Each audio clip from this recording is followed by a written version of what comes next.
Hello, welcome to the 4th day of August 2025. My name is Kurt, and this is my daily Good Life meditation, a video live exercise that I do to think about and discuss with myself largely, other than the comments that some people leave, the last 24 hours, so that I can measure and review the day and my execution and performance of my best efforts at living throughout the day relative to the values espoused in my book, Going Alone, namely in the chapter titled The Good Life, which is the chapter that contains my creed. All right, so I will also talk about I'll also go over some details of the creed and then discuss the coming day. But before all of that, hello to new subscribers, another batch of you last night, nice good batch of you. It's good to have you here on the channel. Just a quick heads up, I will talk a little bit about Japan insofar as it relates to my life here, but this particular video, this live video, is not a Japan video. This is me talking about life journaling video. So you're welcome to listen in, watch, leave comments, criticisms, whatever you like. I usually don't read or respond to criticisms, comments, or whatever until the end, though, so I can keep my flow going. Quick check on the temperature and humidity, which I often do at this time. It's exactly at just a little past 5:30 in the morning, about 5:40 I think right now.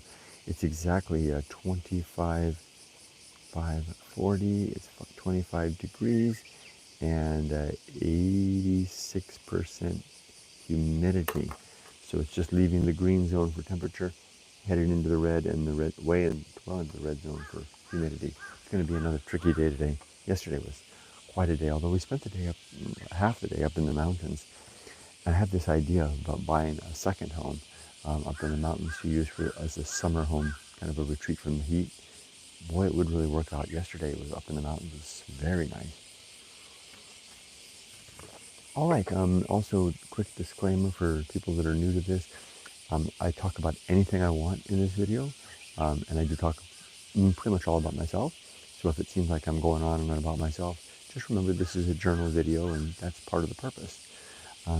Also, I do talk about sensitive subjects that make some people uncomfortable, like death. So be forewarned about that. And then finally, before I get started in earnest, a huge thank you to my YouTube members, my Patreon supporters, and those who watch my videos. I really do appreciate your support and encouragement along the way. All right, let's get started. Looking at my notes from the last 24 hours, I had just one entry from yesterday, and that says, "Day on Rails." I should have put that in quotation marks. It feels like a quotable notion, not that I'm quoting any movie reference or dialogue, but just that it seems like it was a day on rails. What do I mean by that? Well, I have these values, like I said, in my book, and I work hard every day to prepare myself to be a human being that can live the moments, through the moments, in alignment with my principles, so that I don't, because when I first started doing this, which was back in 2018 when I finished the book, and I wanted to live according to my values, what I found myself doing every day, because I did it the same way, I would take notes and I would reflect on the day, and I would have this long list. This is, 2018, 7 years ago. I would have this long list of things that happened in the previous 24 hours where I failed to execute my moments in accordance with my values. And I would try to say, well, how can I do better so that if I encounter that same circumstance or class of circumstance tomorrow or today, that I do better and not fail like I did yesterday.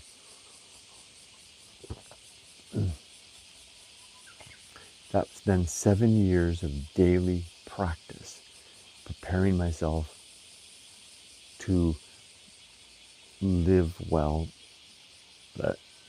in alignment with my values. Yesterday, when I said day on rails, and I think I'm going to try to remember that phrase, I think it'll just pop up into my head, was just such a day. It was a day in which I was able, and it wasn't by any means a routine day, It was a very off-the-cuff day where everything that happened throughout the day yesterday was managed by me in its turn and with ease. Remember, this is my journal video. I can flatter myself if I want. I'm just as apt to criticize myself when I deserve it. So what I mean by that is, if it's not already clear, I think it is, but it bears some elucidation. We have a visitor right now, two visitors. Our daughter, Emily, is down from Tokyo to visit, and her friend from the United States, Crystal, is here. And Crystal's fine with being on video and having her name said. So we're entertaining them. And yesterday was the height of the entertainment day, Sunday. We had a lot planned. We did a lot yesterday, including before the girls woke up. Yoko and my sister-in-law and my wife Yumiko and I went to the flea market to go antique hunting. After that, we had a big breakfast. After that, this is where I kind of jumped in the driver's seat, literally, and I began to lead the family through a mountain adventure, which is kind of a specialty that I have, having been softypapa 1.0 in the past. And I took them up into the mountains to the village of the Long Bear, an oft-visited place in my past wanderings. Found us in the midst of the height of summer, found us this wonderful, spectacular beach to play in with no people on it, amazing. Some people showed up later, but initially it was just us. And we proceeded to have a fantastic adventure and day. We got a group of water dog enthusiasts showed up, and their water dogs played in our swimming hole, which was great. We had fun with them. Then Sunday, a summer thunderstorm arrived, and the water was just perfect for swimming. I mean, if heaven is a place, it would have been what we were doing yesterday. It would have been just such a place. The perfect temperature and humidity, and the water temperature was just right. The water was crystal clear. There was thunderstorms happening in the high mountains above us. You could hear the thunder echoing through the canyon, but we weren't in danger. The thunderstorm wasn't nearby. And then we got caught in a summer thunderstorm with the lightning off in the distance somewhere. We were safe. And then from there we retreated to a 100-year-old Japanese farmhouse, which had no customers in it at the time. It was late afternoon, from about 3 to 4. We spent an hour there having coffee and dessert, while the whole side of two of the 4 sides of the house were completely open to the atmosphere, and the thunder and the rain came down. And Crystal she had these moments where she was like standing there in the Ngala, gazing out at the river we've been swimming in, with the rain pouring down and thunder echoing through these great mountains. I mean, I'm thinking to myself, this young woman is like in less than 48 hours. She's had some of the most amazing experiences that anyone could have if they come to Japan, including a full-on festival that she visited with Emily the night before. Okay, so from there, I ushered the family, because I was leading us, I was in charge, ushered us back down the mountain. We came home. Yoko made a great dinner. We had a big feast at the house, and we did fireworks in the evening. Now, I've wandered way off course from my topic of this video, which is, how did I do yesterday? This is a lot of talking about Crystal's experience and the day that we had as a family. Now, it's enough about talking about people. This is my video, right? Okay, no, it relates, because what I said was, the quote from yesterday, or the quote was, "Day on rails." Now, it's easy for days to go well when I lock in a routine. Like when Emily and Crystal aren't here and it's a Sunday, we go to the flea market, we have lunch with Dad and Yoko, and we spend some time doing something in the afternoon. It's pretty straightforward. Weekdays, Monday to Friday, is even more straightforward. There's not a lot of latitude for things to surprise me, right? But on a day like yesterday, lots going on, out to strange places with people we haven't met. And then there wasn't enough room in our car, so Yoko and Yumiko were in the car behind us, and I was driving, leading, lots of room for confusion and error and stuff like that. I'm not saying everything happened perfectly. Things happened, but I navigated it all with great skill. It was like being an athlete that, sometimes if you're a runner, you train and you train and you train, and sometimes the day of the race you don't feel so good, or it doesn't go so good. Once in a while you'll get a race and you'll just execute. That's what it was yesterday.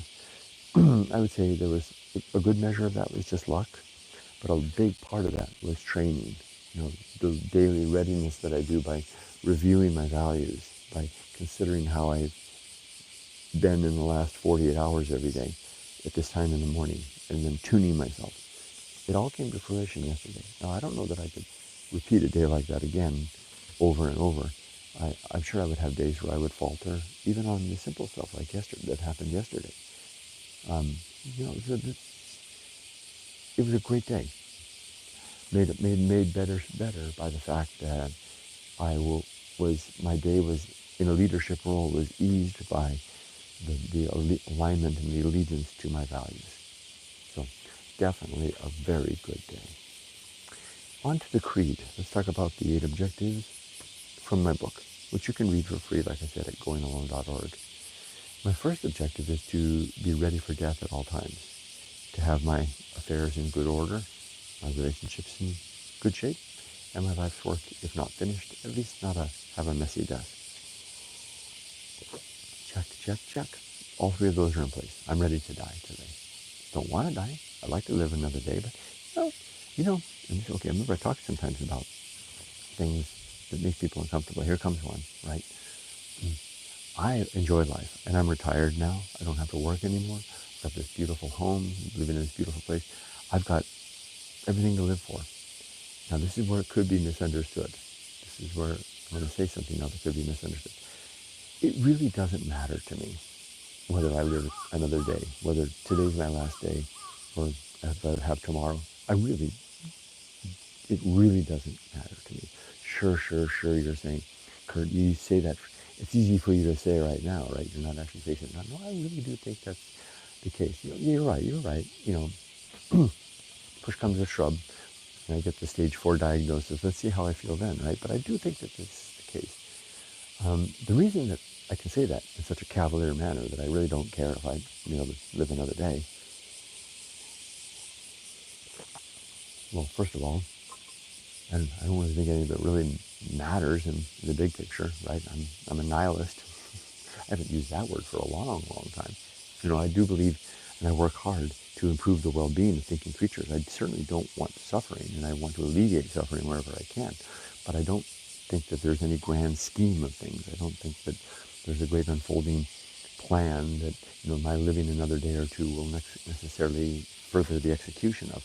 Other, of course, than the efforts that I make to relieve suffering. That, I do believe, is something that can have impact now and into the future. If there's anything that would make me want to cling to life, it would be to have the further opportunities to alleviate suffering. That's for sure. But I don't think there's a scheme that I need to fulfill a piece in or anything. And here's where it gets a little selfish.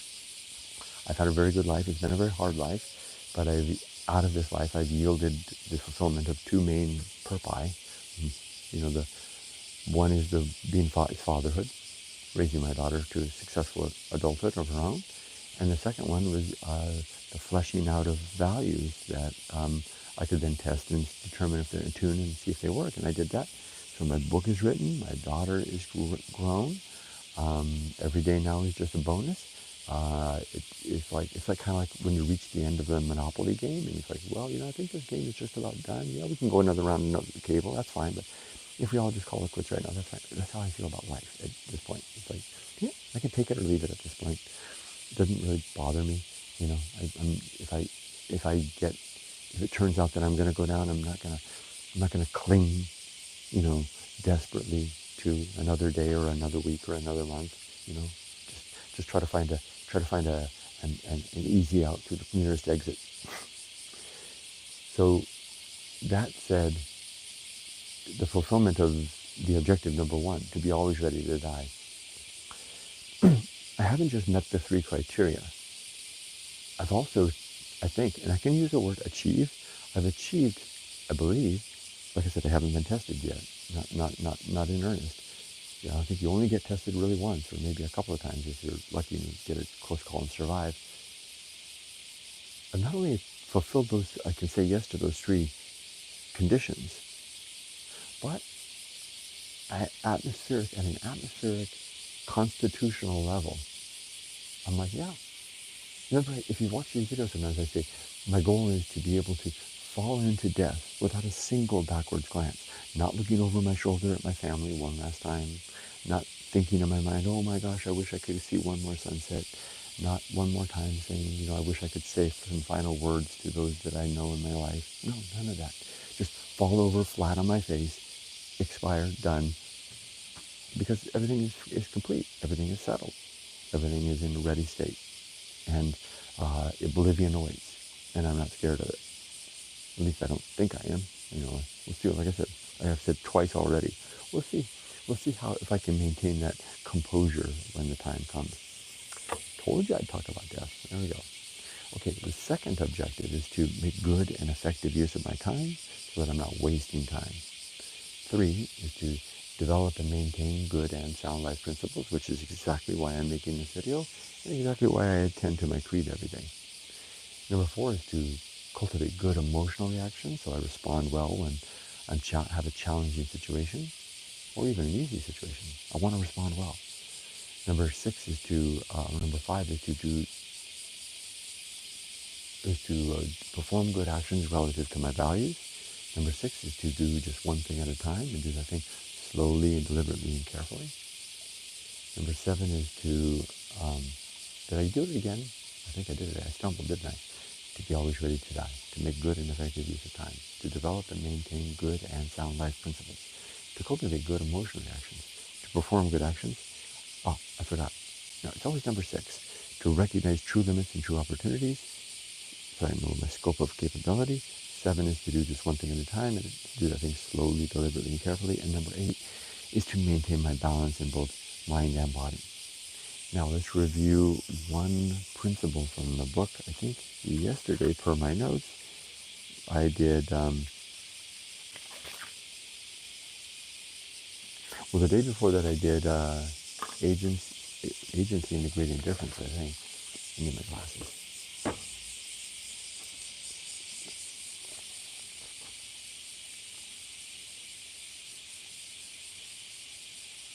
Yeah, yesterday I did the best seat in the house. Today I will do the Restless Man.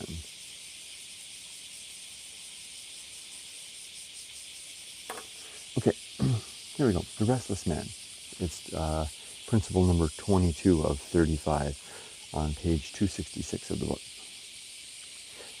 The Restless Man, sub-principle, diminished potency. And there's a quote by my favorite author, second favorite author, Ralph Waldo Emerson. No, I read this one yesterday. This is the one I read yesterday, didn't I? Yeah. So today then is, the Path of Wildness.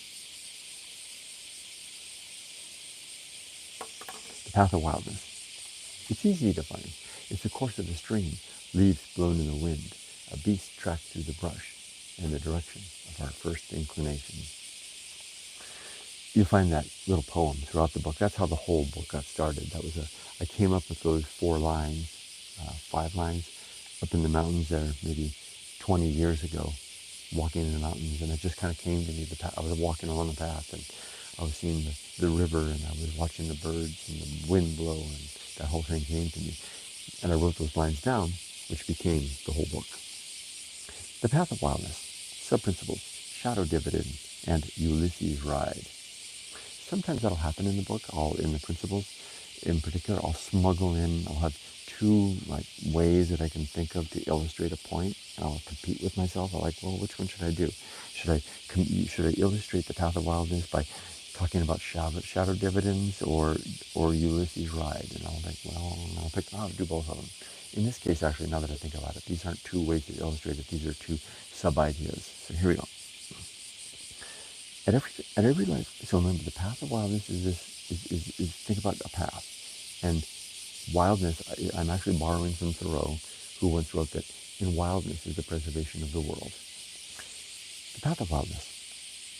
At every life crossroads, I will assess the fact that a decision must be made, and then determine how much time I have to make it, and then collect my facts and consider the options, and then decide at the appointed time. So every juncture of life, consider that a choice needs to be made, give myself an allowance of time, collect facts, assess, weigh the options, and then decide. If my facts are insufficient and there really is no more time, then I will listen to my gut instinct, let it have its say, and then perhaps move in that direction, confident in having made the best evaluation I could in a reasonable amount of time and with the resources and facts at my disposal. So I reconcile myself that if I have only a limited amount of time and I don't feel like I've done a proper assessment, well, I'm going to make a decision anyway, listening to my guts. The Path of Wildness is using hashtag reason to assess our options, to weigh those options, but then also we'll be willing to leverage our gut instinct, our best inclination, to help us make a decision, or if we're in a stalemate and we just don't have the courage to make a decision, to use our gut to push us over the edge in the direction of somewhere. Because sometimes not moving forward is its own, worst choice. I will be all right with whatever outcome, even if the next end is death. So that's a weighty sentence there, right? To say that, so I may have two options and I don't know which one to take. I'm going to weigh on my gut, but you may complain, Kurt, but wait a minute, what if that is the wrong decision?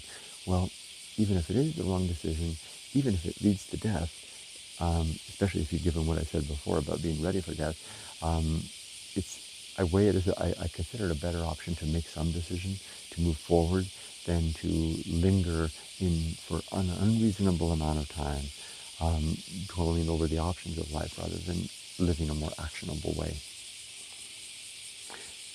And I will beware the hard benefits which come of such change. And I will beware the hard benefits which come of such change, the improvements which hurt, but which can be had in no other way.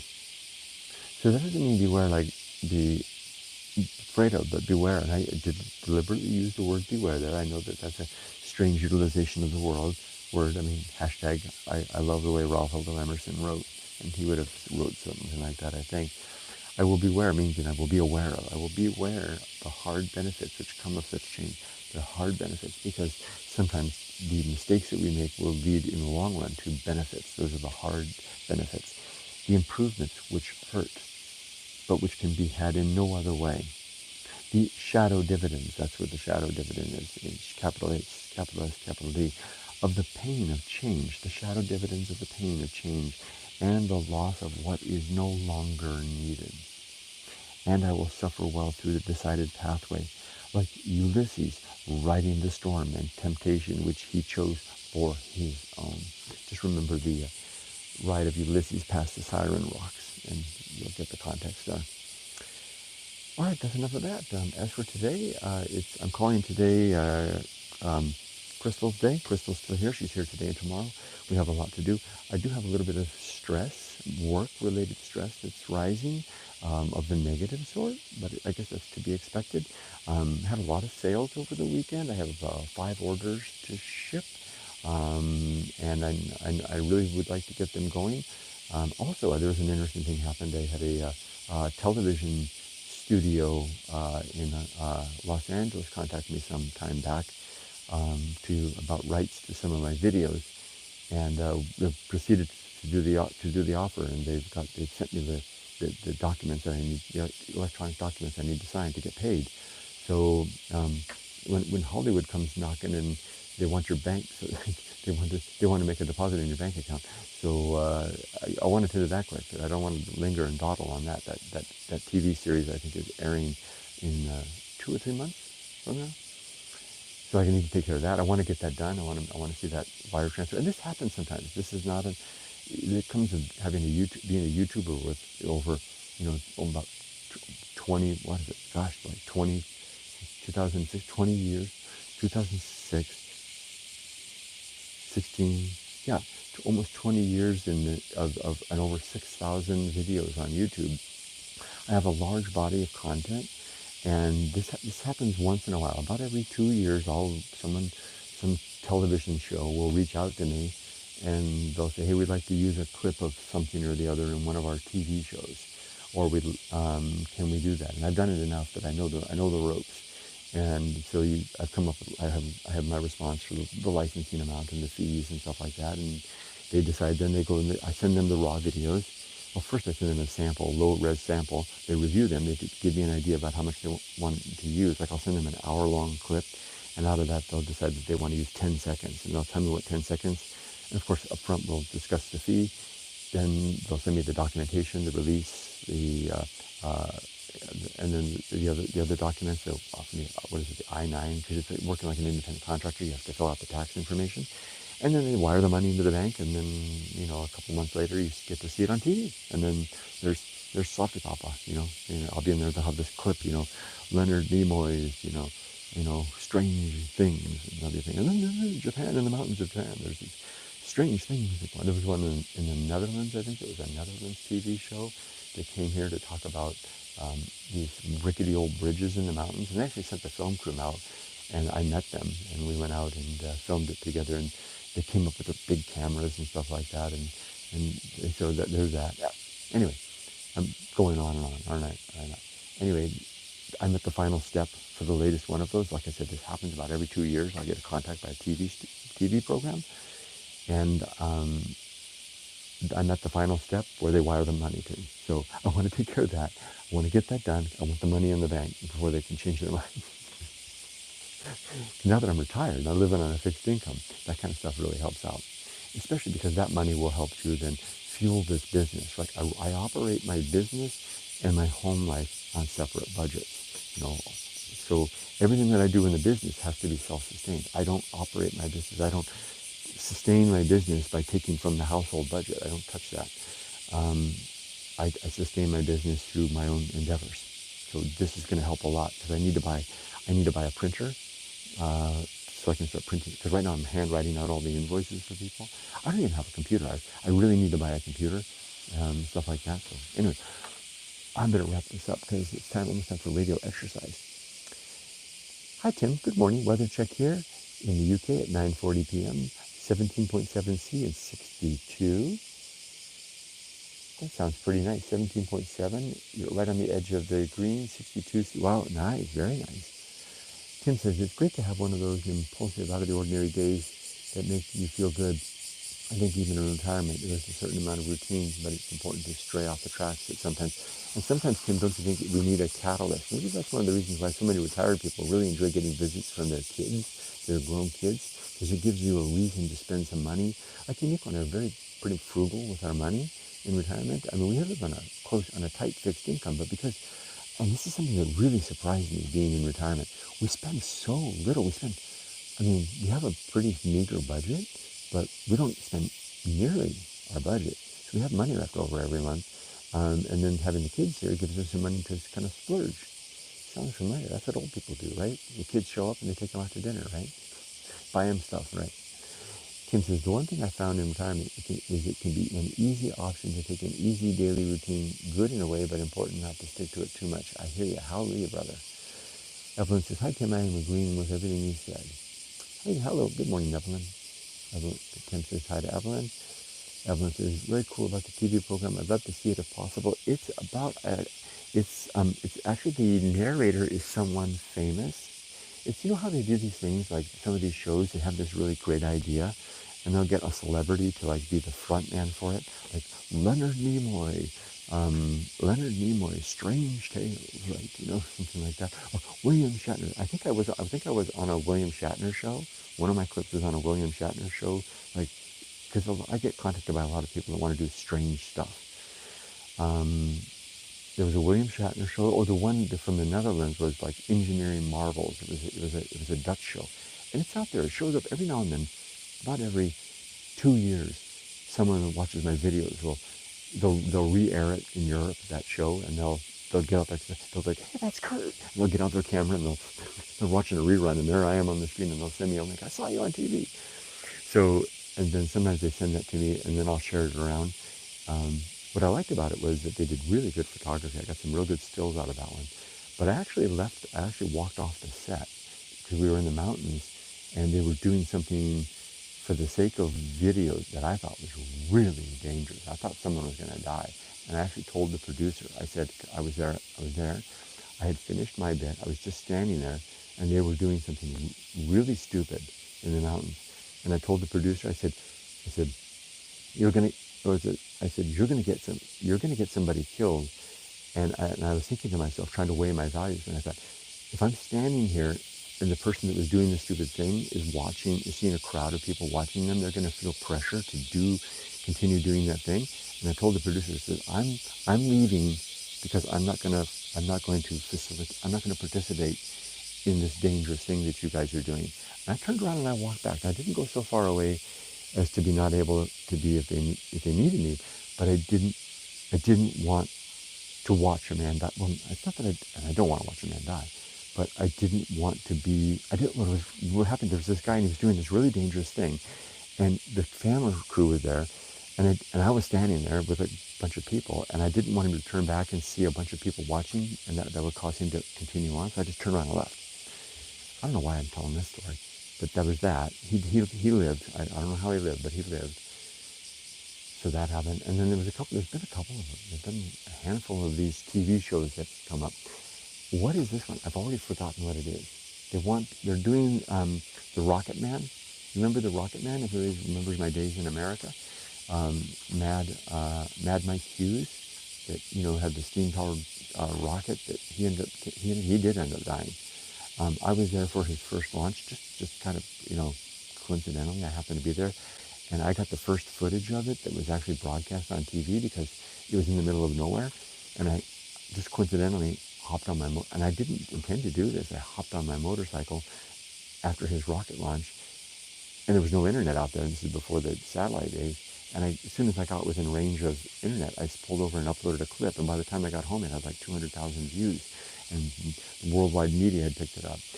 And anyway, that's kind of an iconic clip. It's on my channel. Just look for rocket launch. You'll find about 10 videos that I made from that series. Anyway, this TV show, they're doing a show about Mad Mike. And they found me and my clips, which are kind of exclusive. And so they wanted the rights to use them on the show. And they do have a celebrity that's doing it. And if I can remember the name of the show, I'll try to let you guys know. I think that's it. Is there any more comments? Yes, Evelyn, that's it. Walking on the bridge. That's exactly. How do you know that? I don't think. I don't think I knew you back then. But that's exactly what it was. He was walking on. There was this, and it wasn't even a bridge, Evelyn. It was an abandoned mine way up in the mountains here by Mount Fuji, and they had the mine works on one side, and they had this infrastructure bridge that went across the thing that carried like water and electricity lines. And this man was this Japanese daredevil who had his YouTube channel. This is before people were like hanging off of the edge of buildings. He was doing kind of stuff like that. And the TV show had contacted him and me to stand there and narrate about, back up in the mountains, nobody up here wants to do anything. And that's exactly what I did. That was my part. This guy's part was to do some daredevil stuff. Now, I didn't know that he was going to be doing that kind of stuff. So we got the two of us up there in the mountains with them, and I did my, tripod on the shoulder, softypapa gig. And then they turned to him and said, cross that bridge. This guy's like crossing the friggin' bridge down to this gorge. And I said, he's going to die. And this TV crew are egging him on. I told that producer, I said, this is not good.